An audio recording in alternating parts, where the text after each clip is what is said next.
Samantala, muling nasira ang planta na nagsusupply ng kuryente sa Visayas Grid at aabutin pa raw ng Setyembre ang pag-aayos nito.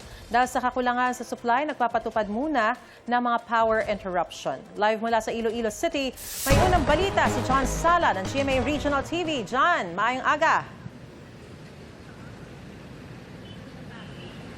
Maris, maayong aga. Malaking epekto sa pang-araw-araw na hanap buhay ng mga consumer dito sa Iloilo City at Iloilo Province ang manipis o hindi pa rin sapat na supply ng kuryente sa Visayas Grid. Nasira ulit ang Unit 1 o ang 169 megawatt coal-fired generating unit ng Thermal Visayas Incorporated sa Toledo City, Cebu na isa sa pinakamalaking planta na nagsusupply ng kuryente sa Visayas Grid. Kaya imbis na magbalik operasyon bago matapos ang Agosto, aabutin pa raw hanggang Setyembre 11 ang pag-aayos nito. Ibig sabihin, patuloy ang manipis o ang kulang na supply ng kuryente sa Visayas Grid. Alas 6 hanggang alas 9 kagabi, isinailalim sa yellow alert ang Visayas Grid dahil 2,516 megawatts lang ang available capacity, ngunit 2,292 megawatts ang demand. What we have received na update so far is that ang ilang target has been delayed sa mga power plants. So, siyempre, base mag-adjustment ang atong pag-normalize sa Visayas Grid. So, ang ginalauman na possible na makabalik is somewhere around September. Dahil sa kakulangan ng supply ng kuryente, ipinapatupad ang mga power interruption. Pero sabi ko kung may mga ref kami, mabutang kami sa mga prosin, butang kami sa mga sudaan namon. Siyempre, mahalit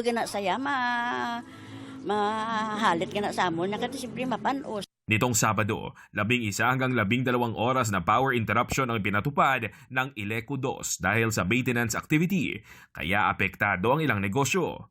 Budlayan kami sir kasi syempre nga mga stocks pala is imbis ka pala baon for how many days kinanglan lutuon ko dayon kay syempre basi mas maguba.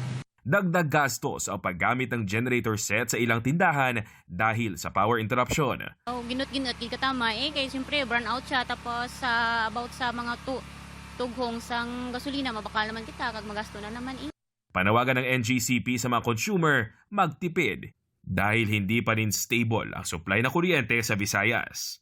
Isang pagkinot because we don't have power plants sa aton side naman sa sa customers unless otherwise ang iba na who can afford nga may mga genset but of course that's also very expensive.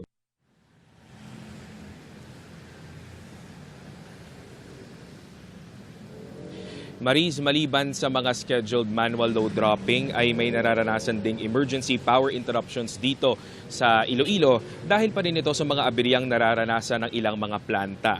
Ayon naman sa Department of Energy, nananatili pa ring tight ang supply ng kuryente sa Visayas. Pero pagsapit daw ng Setyembre ay inaasahan kahit papano'y maiibsan ito sa pagbabalik serbisyo ng dalawang mga planta.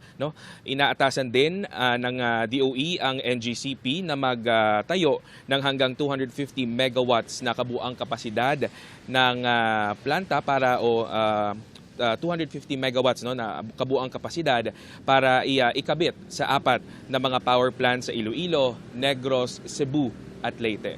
Maris? Damang salamat, John Sala ng GMA Regional TV.